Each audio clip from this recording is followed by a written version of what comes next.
Great SA, TPR's event series that takes a look at the history, the events, and people who helped make San Antonio a great place. The series is inspired by San Antonio's designation as a creative city of gastronomy by UNESCO in 2017 and focused on culinary heritage in South Texas.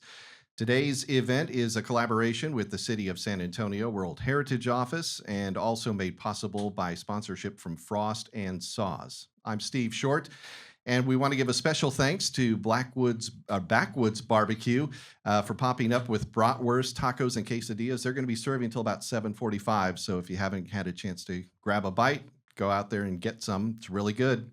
Also, thanks to Real Ale and Kunstler Brewing for providing the beer for everybody tonight. And before we start, this is meant to be a community conversation, so if you have any comments or any questions, we do have a mic over here. This is being recorded, so we prefer that you talk into the mic so that that can be picked up in the recording. So on our panel today, I want to introduce each person. We will start here with Vera Deckard. She is the brewer and founder of Kunstler Brewing. Vera, you want to tell us a little bit about yourself? Nice to meet you all. Again, for some of you, Kunstler's been in business for 7 years now. Pretty amazing that we're still here. Super excited that we're still here. Goes through a lot of changes. We are consistently evolving. So Kunstler just kind of started out like many breweries do, home brewer's dream. My home brewing got a little intense. It just kind of expanded kitchen, dining room, living room, into the bedroom, fermenters everywhere, microscopes, Erlenmeyer flasks. And one day my husband came home and he's like, oof, it's like Breaking Bad here. He's like, you kind of need to maybe tone it down. I'm like, or what? He's like, or go pro. And I couldn't really figure out how to tone it down, but I could see myself working in a brewery, and that's how Kunstler started. All right. And Jason Davis, you're a brewer and president of the Master Brewers Association of the Americas. Thanks, Steve. I'm president of the Texas chapter of the MBAA, but thank you. Yes, I don't know. I just promoted you. Yeah, but and I most recently was working at Freetail for 15 years and pursuing some other opportunities right now. But I've been part of the Texas craft beer scene since it started back in 1993.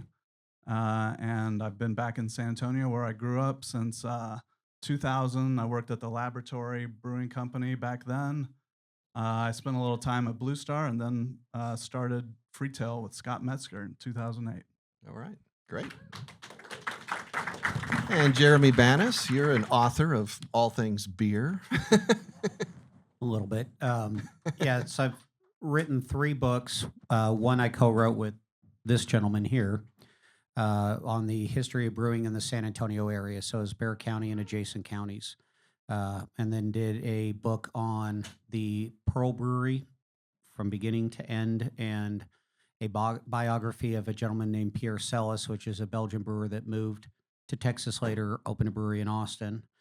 And I am currently working on a book on Lone Star, but both Lone Stars. There was a Lone Star prior to Prohibition and one that came after. So, all right. And Travis Poling, you're a journalist and also an author. Steve, thank you. Yes, I worked for the San Antonio Business Journal for 7 years, covering many of the industries here in town, and then was on the business desk at the Express News for another 13 years, so the ink is in my veins. Left in 2009 when my first book on Texas breweries came out, and there were, get this, 36 breweries in Texas total in 2009. There are now 445. So I can't really repeat that book and remain with a viable liver. And then since 2009, I have been a freelance writer, writing for magazines all over the state and some national publications on development and oil and gas, and of course, a lot of beer. So, All right. And Kennedy Hinds, you're the lead brewer at Real Ale Brewing in Blanco. Yes. Yeah. Thank you. Yeah, I've been with Real Ale for 5 years now, brewing for 3. I started as a lab technician straight out of college. So yeah, still relatively new to the industry, but here we are. Welcome. All right, I want to, in a little bit, we'll get into where we're at today with craft brewing around the San Antonio area, but I kind of want to first start going way back to before Prohibition. And Jeremy and Travis, you guys are historians in this field. What was going on in San Antonio in the early 1900s with brewing? There was a lot, wasn't there? there was. Actually, we can go back even further and into the 1840s. Oh. Because that's sort of the beginning of brewing history. You know, there may have been some moonshining a little bit. The Spanish in the 1600s, 1700s could have been. They were. We know they were bringing in wine from Spain to Mexico, and that would make its way up to San Antonio. And some of the Franciscan priests that were at the missions were probably using native grapes to make wine, but beer was not, really a thing until the Germans showed up. And so in sometime in the 1840s in New Braunfels, which at one point was the largest city in the state, there was a cobbler who made shoes, and but New Braunfels needed beer, and so he switched to that. And we don't know exactly, we can't pinpoint exactly when he started making and selling beer, but we know that by 1855 he had opened a brewery on the banks of the Canal River, and it wasn't until and so we know he was brewing before that, and it wasn't until 1855 also that William Menger and Carl Deegan started brewing beer next to the Alamo, right next door to the shambles of the Alamo, at the Western Brewery, and they were the first one to actually have a manufacturer's license with the now 10-year-old state of Texas. And so that's kind of where it all began. And then there were breweries that just kind of, it was interesting as Jeremy and I were researching this, it was just sort of the breweries would pop up and shut down, and then another one would pop up. And I just have this image in my head, we have no proof of this, that there's one set of brewing equipment that just kept getting used over and over and over again, and just moved to a different block of San Antonio into a different building. Sounds familiar. Yeah. It was almost like one day it was Brewery A, next day you go to have a beer and it's now Brewery B suddenly. But the records at that point are scant at best. There's little to no information other than this one closed, this one opened, and then that's when you look and go, wait, same address. And that was pretty much the MO of the brewing scene in San Antonio right up until the early 1880s, and that kind of came to the next level. And Jeremy has written a lot about this era. Yeah, it's Adolphus Busch of Anheuser-Busch fame had come down and opened a couple of breweries in Texas in the early 1880s. One was Galveston Brewing, and then the Lone Star Brewing Association in San Antonio in 1881. That building is now the San Antonio Museum of Art. They converted it in the mid 80s, I believe it was, into what it is, but they've got a lot of stuff around it that reminds you what it used to be. But yeah, so he kind of kickstarted that, but right around the same time, there was a brewery called the City Brewery that was started. It only lasted a couple of years. Guy got in some legal trouble, and next thing you know, you have Otto Kaler and 4 other guys decide that they're going to go ahead and buy the City Brewery, and that's what turned into the San Antonio Brewing Association, which renamed itself Pearl in the 50s. just kind of interesting seeing the progression with that. And that Lone Star that Adolphus Busch started, he had partners, but he eventually bought them out within a couple of years and closed 1 year into Prohibition, decided trying to find a different model the way Pearl did, manufacturing ice, mechanics garage, ice cream even.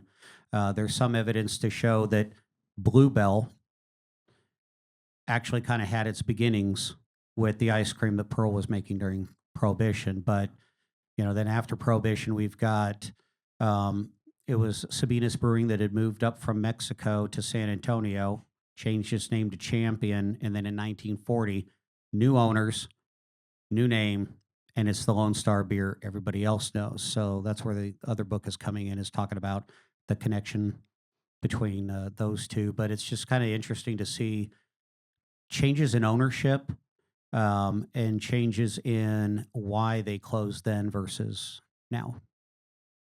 Yeah. So, so did it change a lot from before Prohibition to when Prohibition was lifted? Was it a lot different after Prohibition? Oh yeah, I mean there was next to nothing after Prohibition came out. I mean Pearl was the only one in town at that point. So, and really at one point in time, as much as Austin's got the reputation for Texas as having, the highest concentration of breweries per capita, San Antonio was that for the longest time.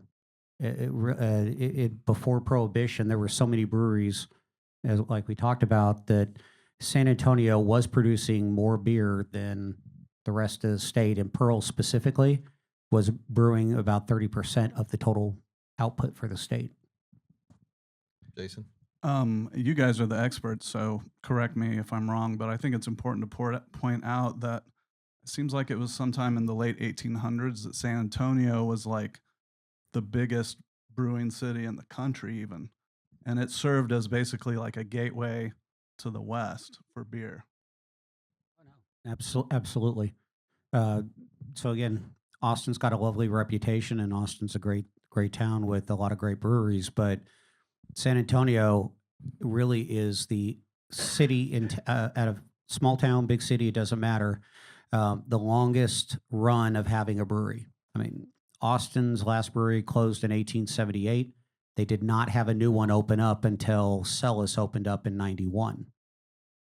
So nothing. And then a couple of years later, you had the brew pub law change in 93, and Waterloo Brewing in Austin, where Jason got his start, opened up in 94. But yeah, I mean, there was dry spells. So San Antonio is the only city that's had at least one continuously operating brewery since 1855. Steve, in regards to the question you asked about Prohibition, things did change a lot after Prohibition, and like these guys are saying, I mean, we had so many breweries all over the country before Prohibition, little local neighborhood things that we call brew pubs now. And there's, you can just imagine what kind of diversity of types of beer that were around at that time. And then when we lost all those breweries because of Prohibition, and the only things that remained were ones that came up with other modes of income like soda and near beer and things like that, ice cream, then they dominated the scene afterwards. And at that time, the Industrial Revolution was in full swing, and different modernizations had happened, and everything was focused on profitability and just economy of production and economy of scale. So what we wanted to drink was not being decided by us. It was being decided by these big corporations. Yeah. And then in the 90s, it started to change. It started to take off with the legislation that allowed restaurants to start brewing their own beer and selling it, and allow microbreweries to start coming online. And so that brings us sort of to today. How did things progress in the 90s? Well, there were a lot of, like any kind of boom and bust business, this was something that a lot of people jumped into. There were a lot of lawyers, a lot of doctors, people with some free income that loved the sort of the romantic idea of investing in breweries.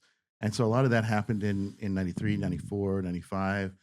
And then then over the next few years, it kind of started to shake out because people weren't really necessarily used to it because there had been such a homogenization of beer since, as Jason mentioned, since Prohibition, and especially with the consolidations in the 60s, 70s, and 80s, that people really weren't used to flavor in their beer, and so they experienced it at these brew pubs and didn't really quite know what to do with that, and so a lot of them went under. They underestimated, and this is a familiar story, but underestimated their expenses, underestimated their revenues. So right now, the oldest surviving brew pub, and this is a brew pub license as it existed in '93. It's a little different now versus a microbrewery license, which is more of a manufacturer's permit. Um, and there was more separation between those two back then. So of those original brew pubs, the oldest Waterloo was the first, and Jason can talk more about the history of that. But then in Fredericksburg, Fredericksburg Brewing Company, which is still in existence in downtown Fredericksburg, is the oldest surviving brew pub. The second oldest was founded in 1996, and it's Blue Star Brewing Company in the Blue Star Arts Complex. You mentioned about, people weren't familiar with these beers. How do you guys decide what flavors and styles of beer you're going to make? Vera, you started brewing your own beer. Yeah, and when we started, everybody was really very IPA heavy. That was just the thing. You had to have like at least 5 different IPAs, it seemed like. And it was really hard to keep IPAs on tap just because they were just so popular. And my vision was always to have some lagers, and I love Belgian beers. I wanted some Belgian beers. Thank you. But, ultimately you can't, as a brewer or a business owner, you can't just continue to make what you love. You have to be able to open the doors to what your customers want. But it was interesting, just like I always said, I would never ever brew a hazy beer. I brew hazy beers. We're certainly not going to brew a sour. Well, we brew sours. And you're only going to say never so long until you realize, okay, you have to, because this is a business. It's different if I'm just brewing for myself in my house, but I want it to appeal to everybody. But I still like to put a little bit of my own spin on it if I can. Yeah, and Jason, you've been to several breweries. Yeah, I've spent some time at a few breweries. Back in the early 90s, when everybody was getting started, everybody was trying to, for the most part, make classical styles that you just don't have available over here, especially English beers like porters, stouts, pale ale, a little IPA, but not like what we're talking about today. And then little by little, more lagers and some more interesting. I think there's a washout during that, over that first 20 years of what works, what doesn't work, and then a trend towards barrel-aged beers and barrel-aged sour beers. So yeah, that now the sky is the limit, and whatever types of ingredients people want to put in beer has also expanded a whole lot. Yeah, and Kennedy, y'all are coming out with new beers all the time at Real Ale now.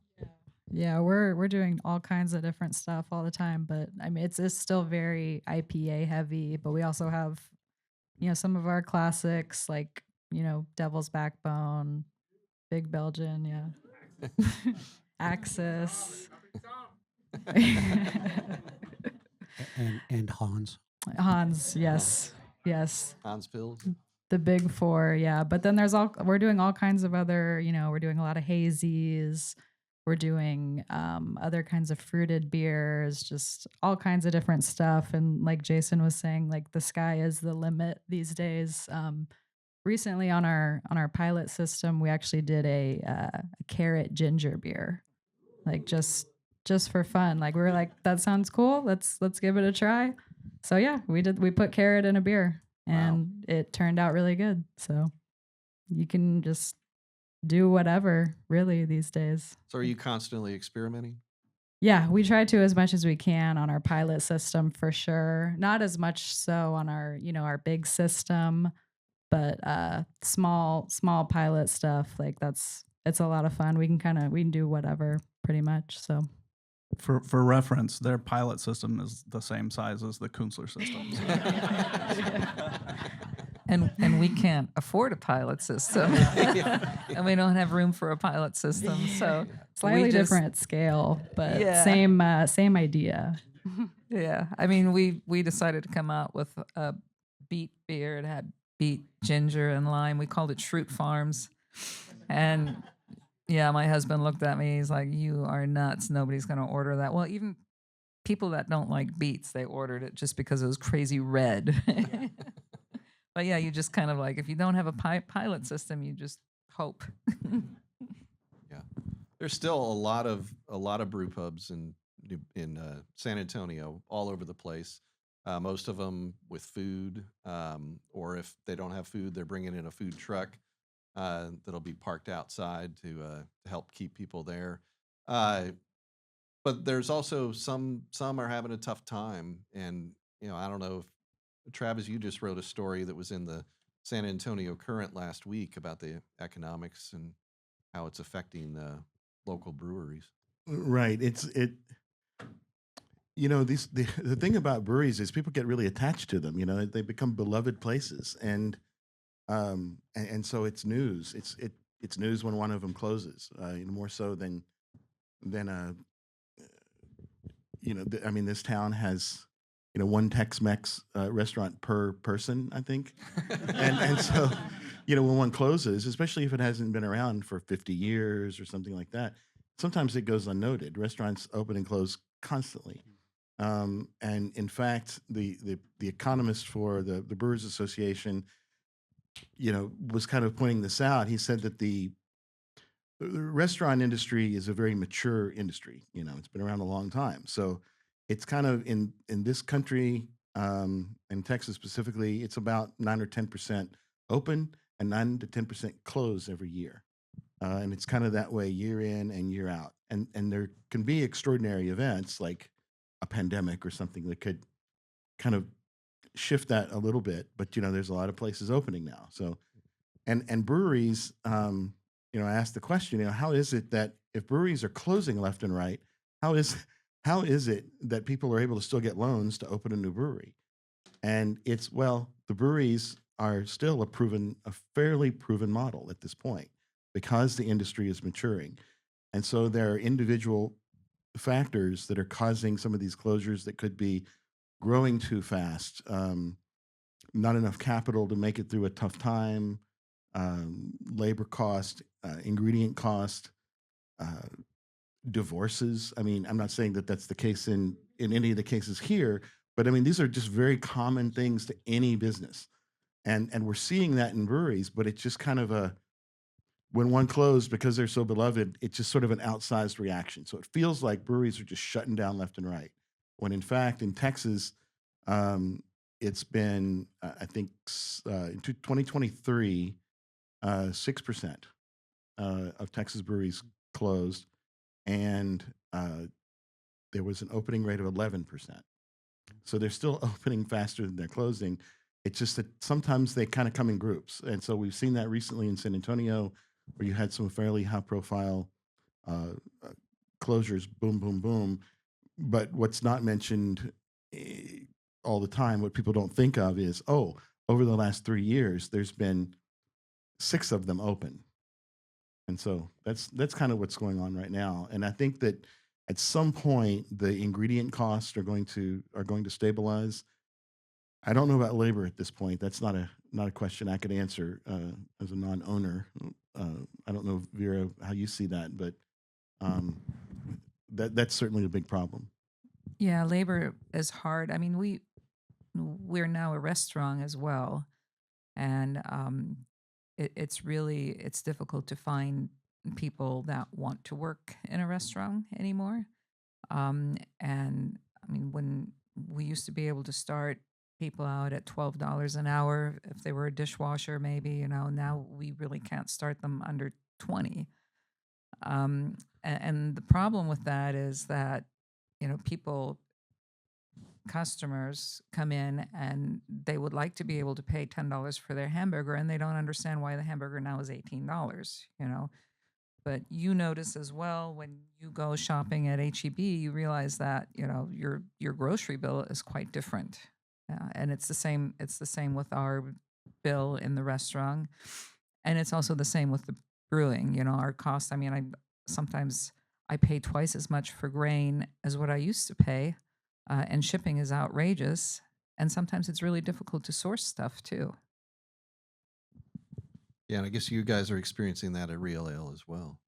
Yeah, definitely in the past couple years, grain specifically, the price has easily doubled. Hops, same deal. Just it's been difficult. And then people see it at the store shelf as, if they're buying a Yeah. 6-pack, it's more than $10 now. For sure. Yeah. And just same with, packaging materials. Those prices have gone way up as well. So just it reflects in that 6-pack that's on the shelf.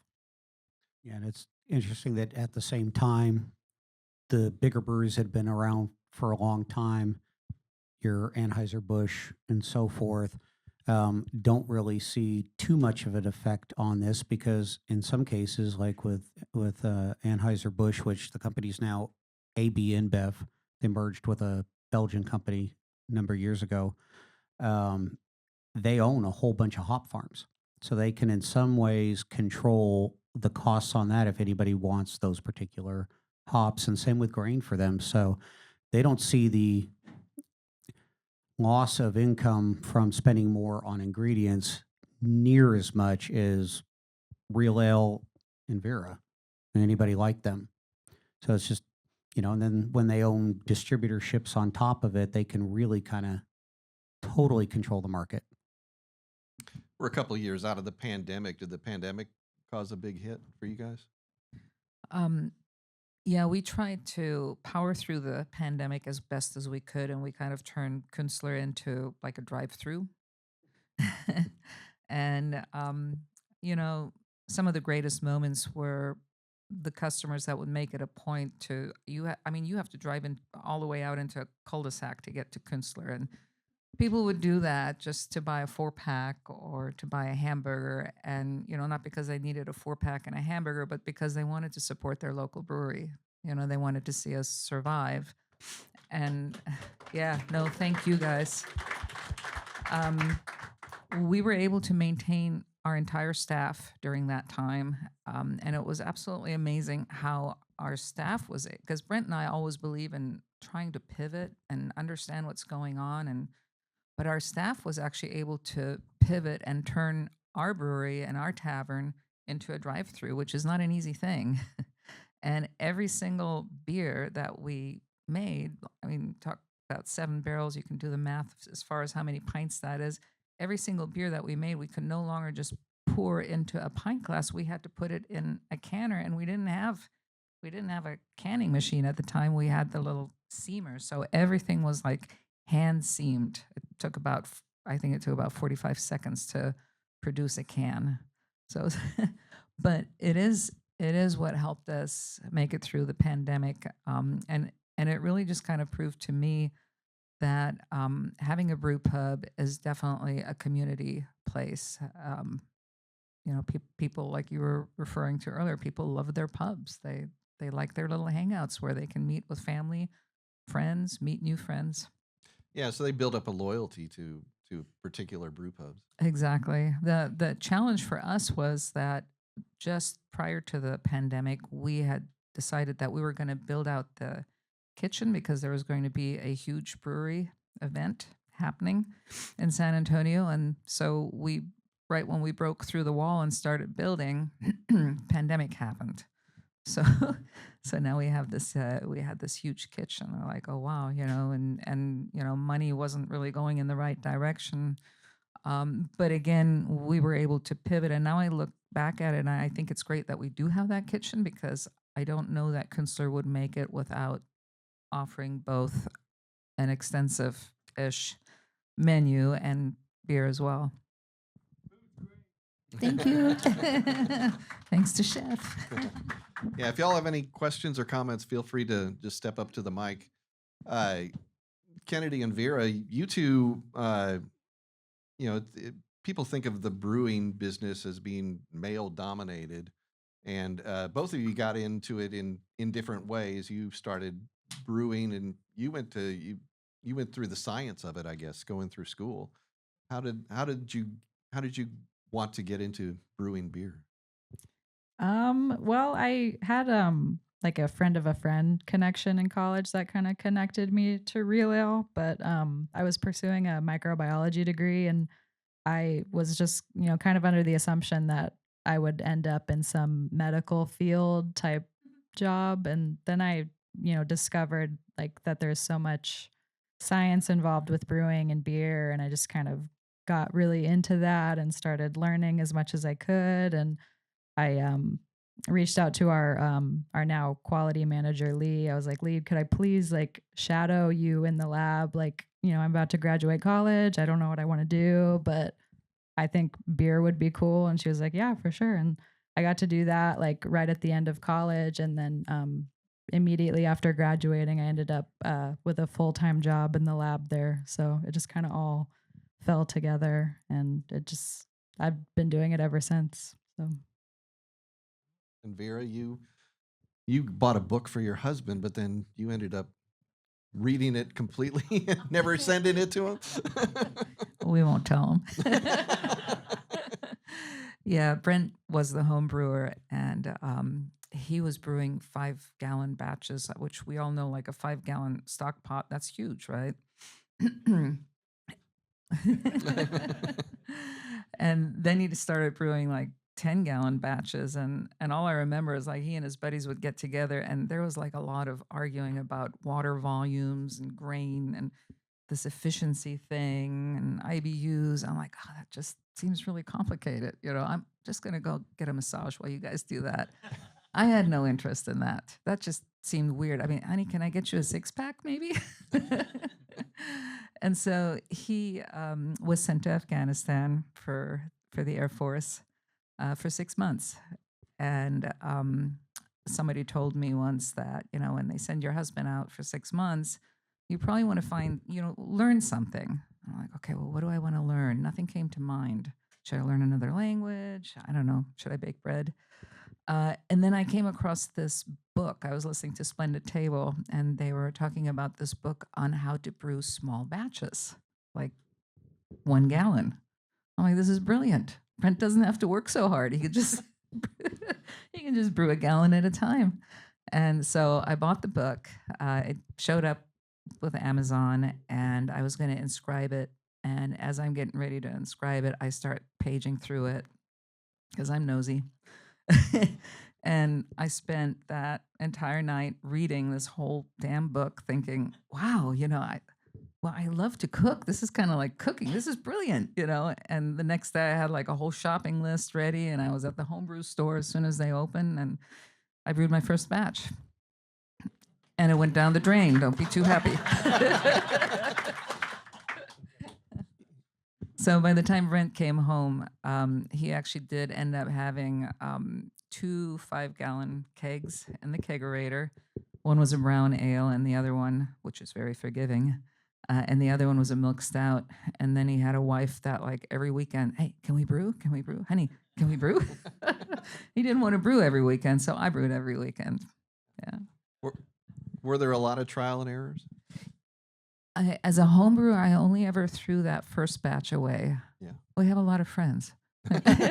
They'll drink anything. So where are we going from here? We have, Travis, you were mentioning openings and closings. Where do you all see this industry continuing from this point on? I kind of see it where it's actually kind of been going the last few years, in even a little bit before COVID, is kind of the neighborhood model. And really even more so with a brew pub versus a manufacturing or production facility like Travis mentioned that's got a tap room. Sure, you can get a food truck, but if you've got great food and great beer, people are going to come for one or the other and then stay for the other. And that doesn't guarantee success or longevity, perhaps, but it gives you a much better chance. And if you tend to stick to more of your own backyard, so to speak, your immediate little neighborhood, Joey at Blue Star is a beautiful example of that, although he's expanded a little bit in the last 5 years.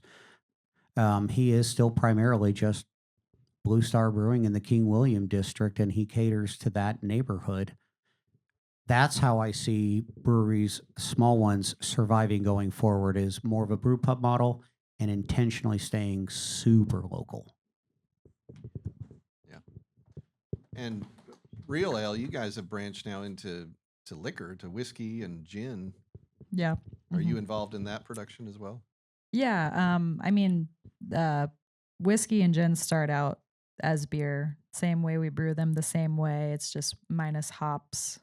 So I'm involved on that part. But as far as distilling goes, that's a separate operation. We have a distiller who does that, and it's been great. It's because people love, if you have another option other than beer, you can get a cocktail or something in the tap room. So yeah, shot in a beer. There you go. Happy meal. And I think getting creative has become key. Bars have had to do all sorts of things to get people to come in on a Monday night sometimes, or a Tuesday, and then they have trivia on Thursday, and they're constantly trying to get people to come in, and breweries are doing the same thing now, and they're creating community with it, which is good. But when you're trying to get really get your volumes up, so that you can do more, it's hard because distribution is not easy these days. It's hard to get shelf space.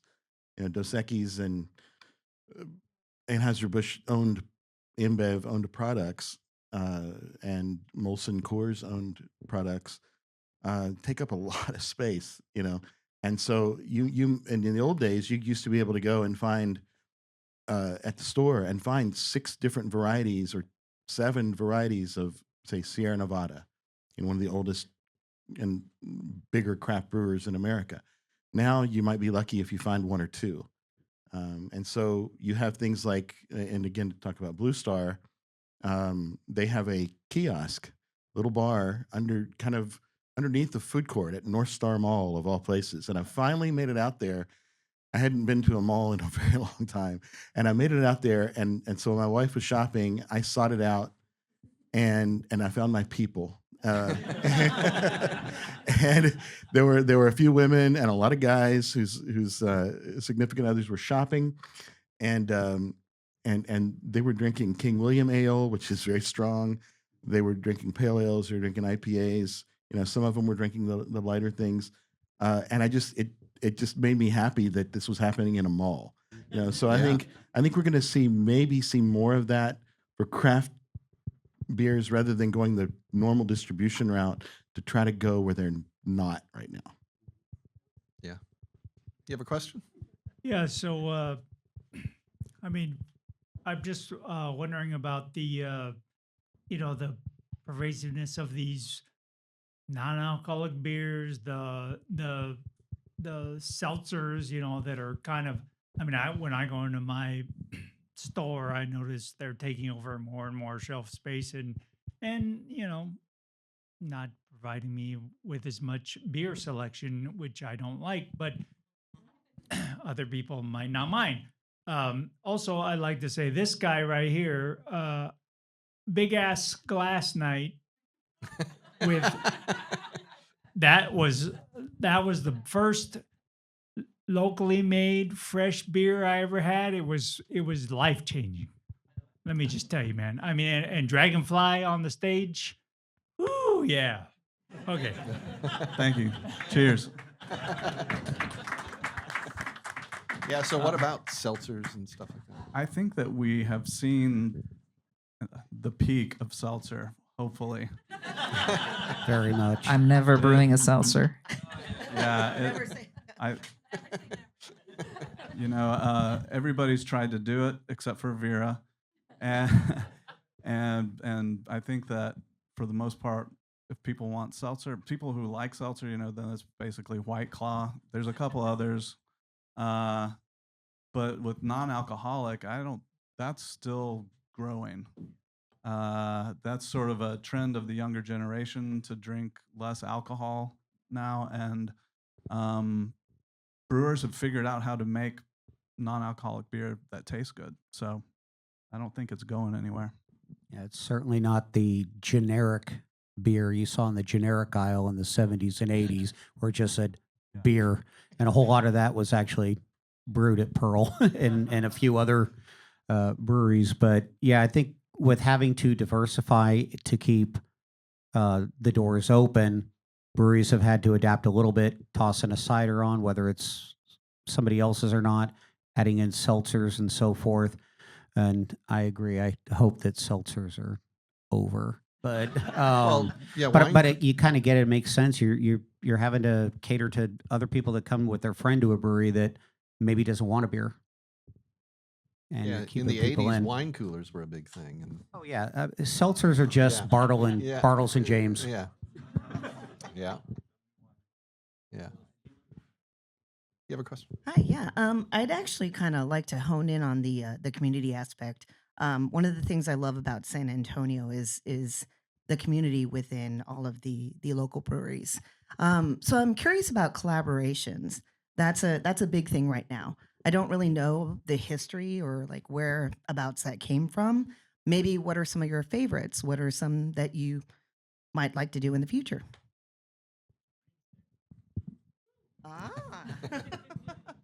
Ah. Well, I'd like to say that San Antonio's got a great brewing community, and it kind of stands out amongst some of the other towns. I've been to all the other towns, and I've hung out, and I also see what kind of turnout they get for their guild gatherings each month. And San Antonio's got a really close knit brewing community that props each other up, and so that's pretty special. And the people who run the guild recognize that. And so kudos to everybody in it. As far as the beginning of collaboration, and it could go even further than this, but the first one that I really remember was it was a national, a bigger brand one, and it was between Avery Brewing Company and Russian River, because they had they both had a beer of the same name. Yeah. Do you remember the name? Was it yeah. Sanctif- Something like that. So, yeah. It was one of the Asians, Sanctification. Yeah, they have a lot of Asian And they brewed one. beers. They brewed a combination of the two called Collaboration Without Litigation. Hmm. Yeah. And it sort of caught fire, and a lot of breweries started doing it around the country. And it's fun to do because it's you learn from each other. You possibly have the opportunity to go and brew on somebody else's system and learn something there. Vera, I know you've done a bunch of collaborations. What do you think? Yeah, I agree with you. Also, I love that particular beer just because it was such a great show of friendship, rather than litigating. Is that the right word? Yeah. Anyway, we have done a lot of collaborations. The biggest reason for me always is like every single time there's a different brewer in our brewery, I learn something, and my crew learns something. And if we have the opportunity to go to another brewery, it's the same thing. We learn something, and it just makes us all better. The other thing that I like about it is that it shows the community that we're not. How do I say this? We work together. If I could make it happen, I would love to have like 5 different breweries on La Chapelle Street, because it's just like if people like to beer hop, people like to bar hop. One of the hardest blows for us was when Dorchell and High Wheel, when they decided to shut down their tap room, because it was great. People would go over there and they'd have cocktails, and then they'd come to our place for some beer and a snack. And then, of course, business-wise, being able to cross-promote, because let's say we do a collaboration with Cactus Land, her customers might have never known about us, but now they do. And, and the same for them. People here, not everybody in San Antonio, unfortunately, knows about Cactus Land, and that place is amazing. It gets them out there.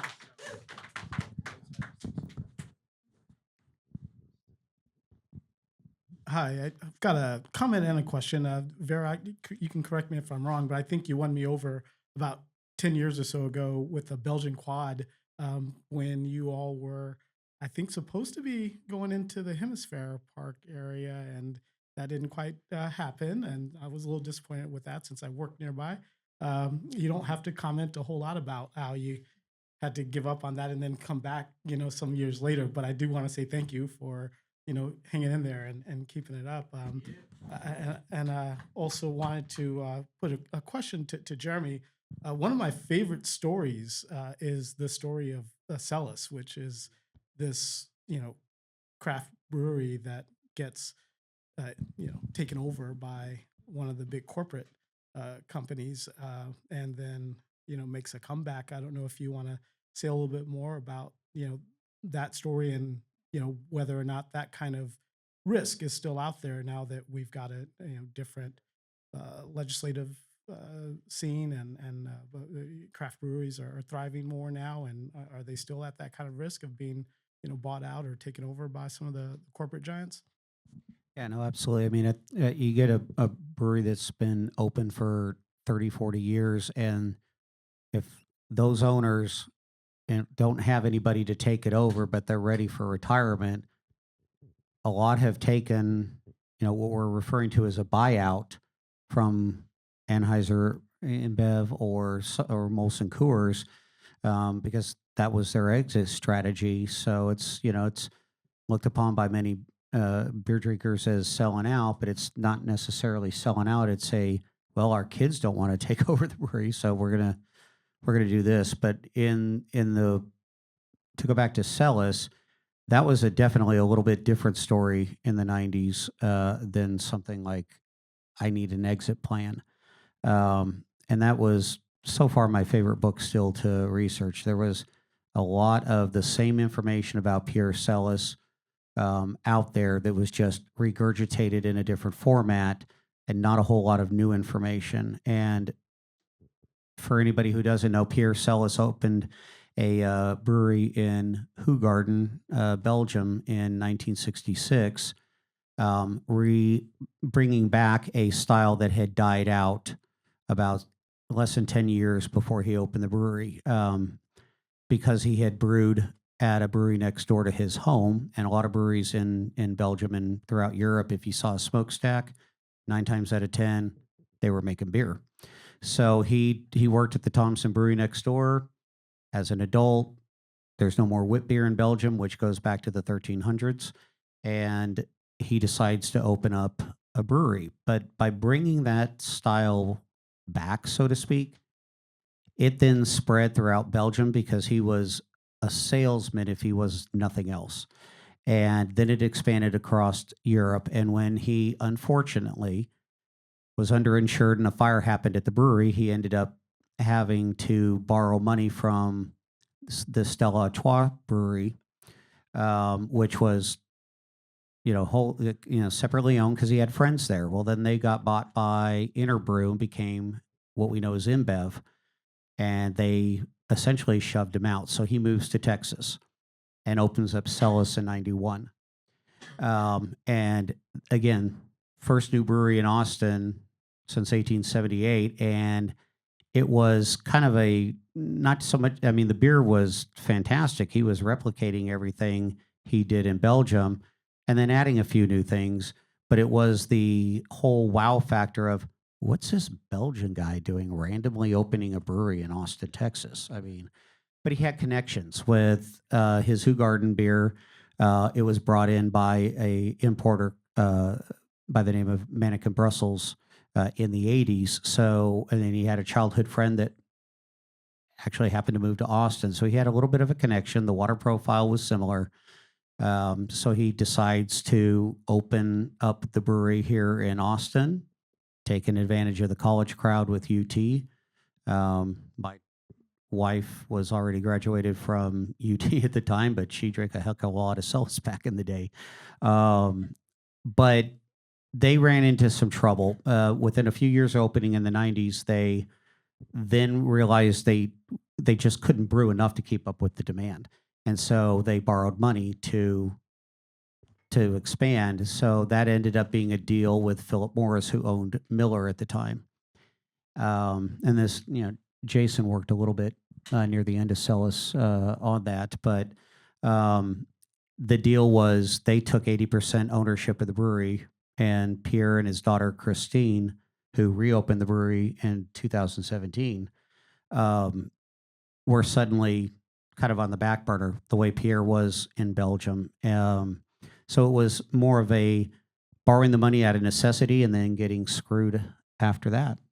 And that is not at all an unusual story. Miller or Philip Morris just had no idea how to handle a small brewery like Celis. They were mass producing everything else, so they didn't know what to do with it, and then shut it down.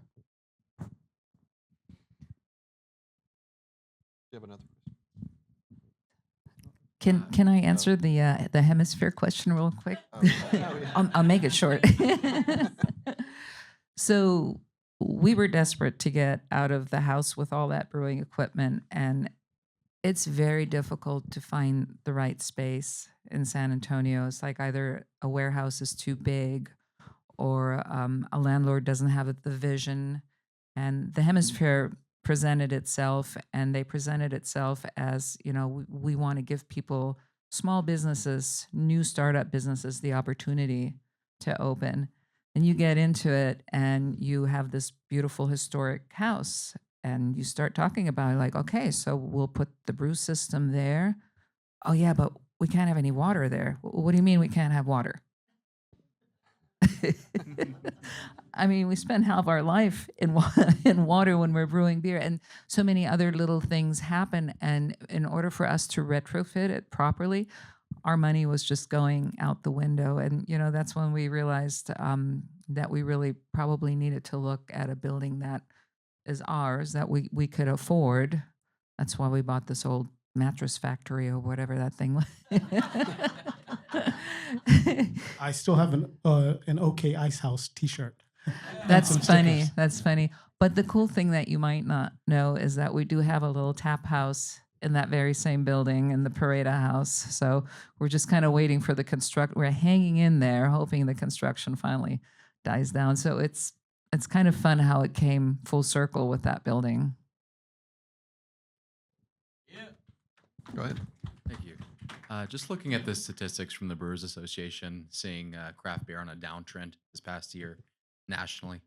Number one, kind of how do you stay away from the doom and gloom of that information? And then number two, where do you see craft beer nationally going, not just considering Texas, but as a whole? Travis, Jeremy. Well, the numbers can be a little bit tricky because the Brewers Association is looking at when they say craft beer, they mean independent breweries, and when the consumer thinks about craft beer, they think, oh, I know this brand. This is good beer. It's well-made beer. And they don't really think about the ownership. And so, for example, you have a great brewery in Houston called Karbach, and I know everybody knows Karbach, but most people, when they go and they go in and they see 6 out of 12 taps are Karbach, and it's like because the distributor is an Anheuser-Busch InBev distributor, and that in New Braunfels, it's an Anheuser-Busch InBev distributor that's different from the one in San Antonio, and I met one of their reps there when I was doing an interview about something unrelated, and almost all the taps were Karbach or some other Anheuser-Busch InBev. They don't want to. A lot of bar owners, they want to deal with as few distributors as possible, but they know that their customers want craft beer, but they don't want to necessarily deal with the small distributors, and so taps especially are really tricky. But the fact is that things that the consumer might call craft beer is still going up. I mean, yes, young people are not drinking as much as particularly Gen Z. They're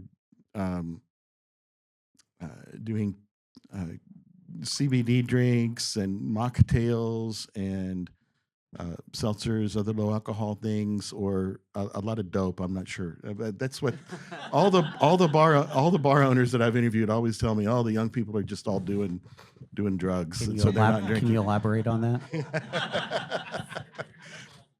Yeah. But so I think that what the consumer thinks of as craft beer still is kind of got a little bit better trajectory. It's just that some of those craft breweries have been bought up by big guys, and so that happens, they come out of the Brewers Association numbers. And so I think that's a little. I don't think they're wrong about it softening, but I think it's not as dire as what the numbers might show. Right. I mean, there's a couple of like ways of looking at it, because for so long the Brewers Association was trying to get us to this point of being 20% of the entire market, and some of the ways that they did that was by bringing bringing some of the bigger legacy breweries under the tent, and that like including Shiner, including Yingling, and so that was sort of inflating the numbers. But then you have New Belgium, Founders, Stone, Bell's, all being bought by large brewery conglomerates, and that back those numbers back out. So it's the way you cook the books, basically. Cooking the books is a great way to put it. I mean, it's not exactly Enron, but it's not too Now- terribly far off. Part of the post-prohibition beer history in America deals with the three-tier system, dealing with the manufacturer, the distributor, and then the retail outlet. Now, a lot of the problems that y'all are talking about are dealing with the three-tier system. Now, if we got rid of the three-tier system and you had a manufacturer that could sell directly to the consumer, would that help deal with the car box, the Bells, the Stones? From a historical perspective, the reason that we have the three-tiered system in the first place is because the biggest, some of the biggest breweries in the country, they owned before Prohibition, they owned saloons everywhere. And one of the things about the Prohibition movement is that women were home trying to raise their children, and the men were basically spending all their time in the saloons, and they were spending.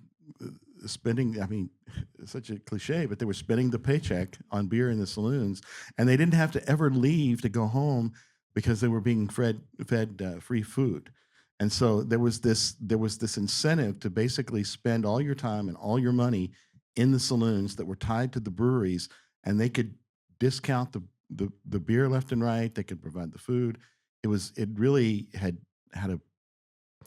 a pretty disordered impact on society at the time, and that is one of the reasons why they put the three-tiered system into place. In England, they still have tied houses, and they have free houses, and so the tied houses are kind of like what we had before Prohibition, right? So they're still connected to the brewery, but I think they have some other sort of stop gaps in place. But anyway, I don't know. I mean, there's been some in Texas, 2013. They fixed the laws, so it kind of allowed a little bit of flattening out of the three-tier system. That gave some advantages to distributing breweries. It gave some more advantages to brew pubs, and so that was at least a step in the right direction, but without reintroducing the possibility of abuses by the larger players who could just keep throwing money at something and throwing something out of whack. So the three-tiered system still sort of has a place that, on one hand, it looks like it's holding independent craft beer back, but on the other hand, it's also keeping them from being more easily crushed. You're right about that. everybody is always saying the right thing to say regarding the 3-tier system, and that is that distributors provide a service for breweries. And the law does allow in Texas for breweries who make up to 40,000 barrels a year to self-distribute, but very few who go beyond, say, 10,000 barrels continue to self-distribute. And there are a couple in Austin, maybe 3, I think, in Austin that are brewing in that range of beyond 10,000 that are still taking advantage of that. But by and far, everybody takes advantage of the distribution system. But with the way things are trending and with draft sales down and increased competition on shelf space, it's harder and harder to make a profit when you are selling to somebody who's selling to somebody who's selling to you guys. So that's why the trend, like Jeremy mentioned, is in favor of places that are running tap rooms or brew pubs. And the difference I mean there is a brewery with a restaurant or a brewery without a restaurant. One last question. Hi.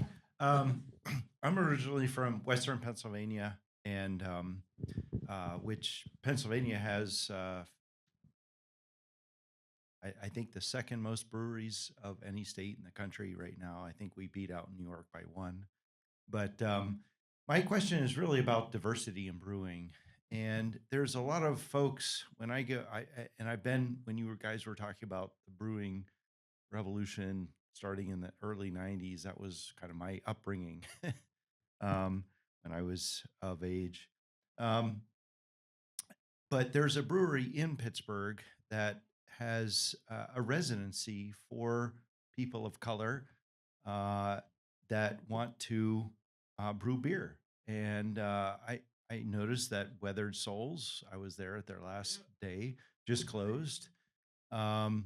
Great brewery, but it's the only Black-owned brewery in the whole area. And here we are in a region that has 60% Hispanic or Latino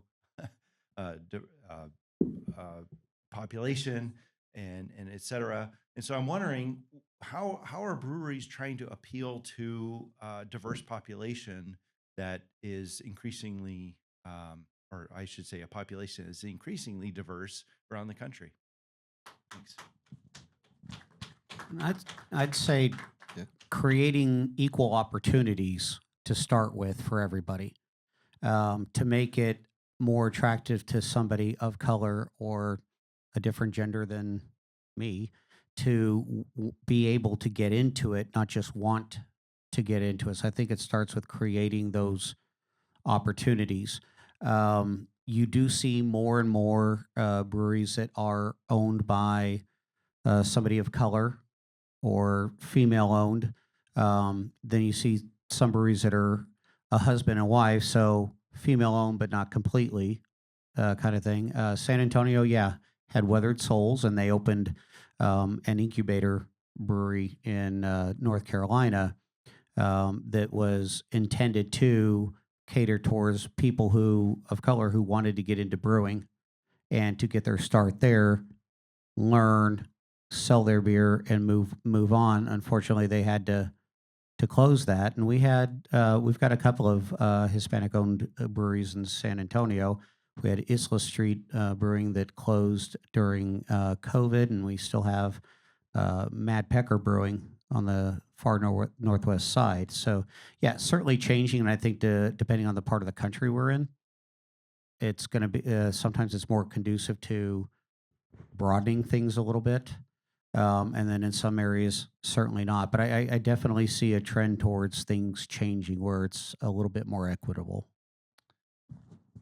This is probably a good time to give a shout out to Marcus Baskerville, who was supposed to be on this panel, but unfortunately came down with a case of COVID. So Marcus, we hope you get better soon. It's a great question. I don't know what the exact answer is because I think it's different for every brewery.